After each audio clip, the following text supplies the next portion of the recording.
A reading from Luke chapter 16.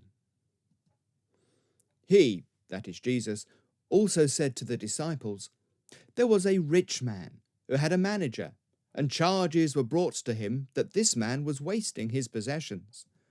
And he called to him and said to him, What is this that I hear about you? Turn in the account of your management, for you can no longer be manager. And the manager said to himself, What shall I do, since my master is taking the management away from me? I'm not strong enough to dig, and I'm ashamed to beg. I have decided what to do, so that when I am removed from management, people may receive me into their houses. So, summoning his master's debtors one by one, he said to the first, How much do you owe my master?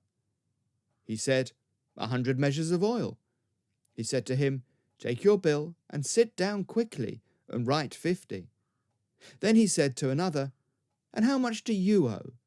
He said, 100 measures of wheat. He said, Take your bill and write 80. The master commended the dishonest manager for his shrewdness. For the sons of this world are more shrewd in dealing with their own generation than the sons of light. And I tell you, make friends for yourselves by means of unrighteous wealth, so that when it fails, they may receive you into the eternal dwellings.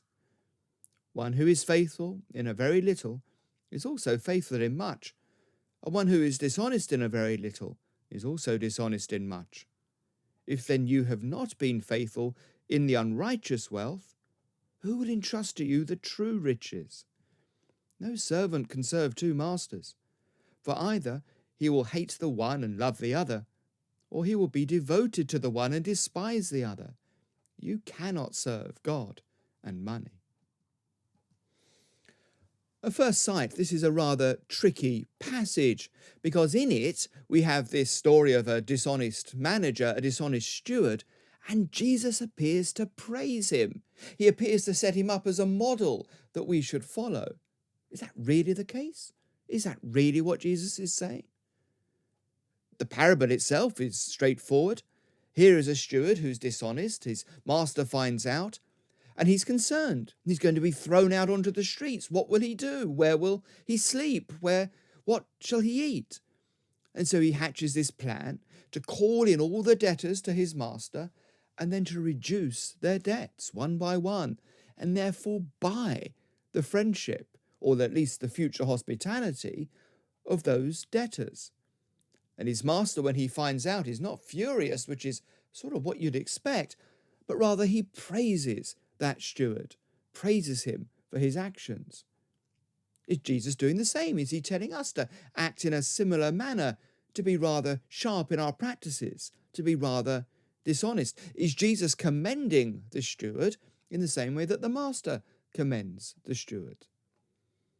Well, Jesus is not asking us here to go and defraud people, but he's trying to make a point that even unrighteous people like this steward are very good at using money for a particular purpose. They have one eye on their future, and they're willing to spend their money accordingly to try and preserve their future in some way, to try and buy hospitality, to be shrewd.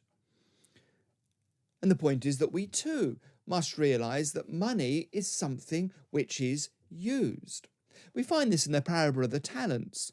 You'll remember that the two slaves who used the money wisely, who invested it, who got a greater return, were praised by the master. But the one who simply dug a hole in the ground and buried it, well, he was condemned. The point of money is it's not to be hoarded, but it's to be used. It's a tool which is to be used, which is why Jesus says you cannot serve both God and mammon, or God and money. Because if you serve money, you hoard it up. But if you understand that you are to be a steward of the money, and that it's God's money after all, well, then you might be more likely to use it. You see, in this parable, what is likely going on is this. Jews were not allowed to lend money at interest to other Jews. They could lend the money, but the charging of the interest was a problem. We find this in the Old Testament law.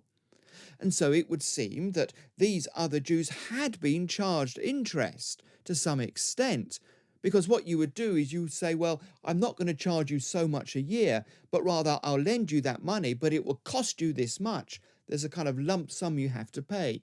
It was a rather clumsy way of trying to get around the law. I'm not charging you interest, you see. I'm simply charging you a fee to have access to the money. Well, it's the same sort of thing. So what would appear to be happening here is the steward is waiving that extra fee. It might be that it was coming to him himself. It might be it was coming to his master. The point is that he shouldn't have been doing it in the first place. And so the master commends him. He's shrewdly using that money. He's willing to give up some future profit for his own future purposes.